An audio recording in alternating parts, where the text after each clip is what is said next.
Now we'll learn to solve simultaneous equations. So I'm given two simultaneous equations, this one and this one. So simultaneous equations should not be foreign to you. You learn how to do solve simultaneous equations in Sec 2, but you've only learned how to solve linear simultaneous equations.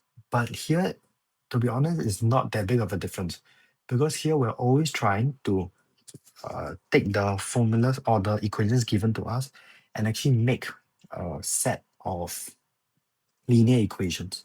So from the first one, which is this one, I can actually get out this, right, using converting this logarithm into exponential form.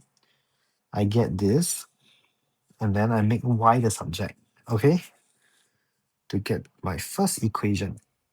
Second one, I will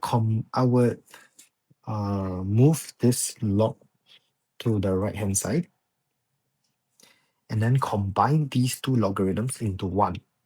Okay, or I mean, here I did something else. I combined everything on the left hand side into this single logarithm, which also works.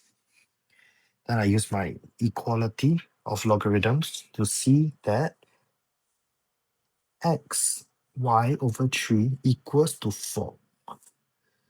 Xy over 3 equals to 4. And that is how I get this equation, xy equals to 12. Okay? So then now I have these two equations. I substitute equation 1 into equation 2 to get this quadratic. And then again, I need to solve for another quadratic equation, which is not foreign. I get these two values, x is 4 or x is minus 1.5. And again, once you see two values, you should check. So you check the second value.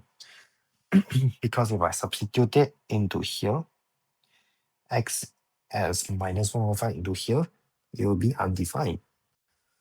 So then I will only look at x equals to 4. So I substitute x equals to 4 into my equation 2 from earlier, which stated that xy equals to 12. So that means that 4y equals to 12, and I get that y equals to 3. So I get these set of answer. This set of answer, yeah. Click subscribe to become smarter with Learn Maths Today channel.